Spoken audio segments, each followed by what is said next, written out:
మాట్లాడదు not our property. తర్వాత క్వశ్చన్లు వస్తాయి, ఆన్సర్ చెప్పాలి. ఇక చూడు మళ్ళీ లేకపోతే మళ్ళీ రేపు నేను ఏమరా ప్రశ్న చెప్పు అంటే నువ్వు వాడు చెప్పలేదు ఫెయిల్ అవుతావు. సార్ ఇట్లా ఫోన్ చేసి పడితే మనం రెండో తనే చేయొద్దు. అయితే ఇటు పొద్దు వచ్చిండు 4 గంటలకు వేసిండు, కూర్చుకు 4 అంజోడు గుచ్చకాయలు వేసిండు, వీడు కనబడ్డాడు. అయిపోయింది. ఈ ఆడు పొద్దున ఆ రోజు 30 తారీఖు డిసెంబర్, నాకు బాగా గుర్తు. ఇక 2 రోజులు పిల్లని కొడుతుండు కొట్టుకుని అని పిల్లని కొడుతుంది నాకెందుకు అనుకుంటున్నాను. 31st నైట్కి ఆయన లడ్డూలు చేసినాడు, మంచిగా చేస్తాడు వాడు, మంచి మాస్టర్, మంచి లడ్డూలు చేసిండు. 31st నైట్ వచ్చి లడ్డూలు ఇచ్చాడు, తీసుకున్నాం. మనం 12 గంటల దాకా ఉన్నామండి షాప్నే, మనం ఎంజాయ్ చేద్దాం. అది ఇలా రోజు తాగి ఉండి నేను తాగలే, నేనేం ఎంజాయ్ చేస్తారని తోటి అనుకున్నా. ఇక మాకు ఇస్తారని లేవాడ. ఏమరా వీడియో తీసినావా చెప్పు, మరుపు రాని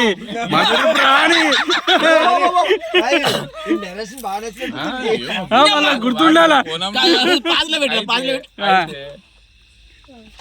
అన్న. ఇక సరే ఆడు తెచ్చిన స్వీట్ అని కూడా మనం ఆనందపరచాలి అని చెప్పి వాళ్ళకి లడ్డు తీసుకున్నా, కొద్దిగా ఒక పక్క పెట్టుకొని 2 ముక్కలు తిన్నాక ఇక వాడేమంటాడు, మేమేమంటారు రాజులమండి. అవునండి సుబ్బరాజు గారు చెప్పండి అన్న. వాడేమో సాకలోడండి. అవునండి. ఎవరండి? అదేనండి మీ దోస్తు వస్తాడు కదా వాడు సాకలోడు. గిరిగాడా? సాకలోడే అండి. అలా ఎలా కుదురుతుందండి? కులం నాకు అర్థం కాకపోయా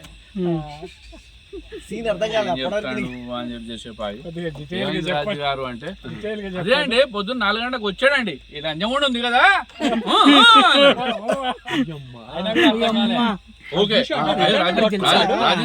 రాజుగారు చూసిండు. రాజుగారు ఆవేశపడకండి, నేను మాట్లాడతానండి.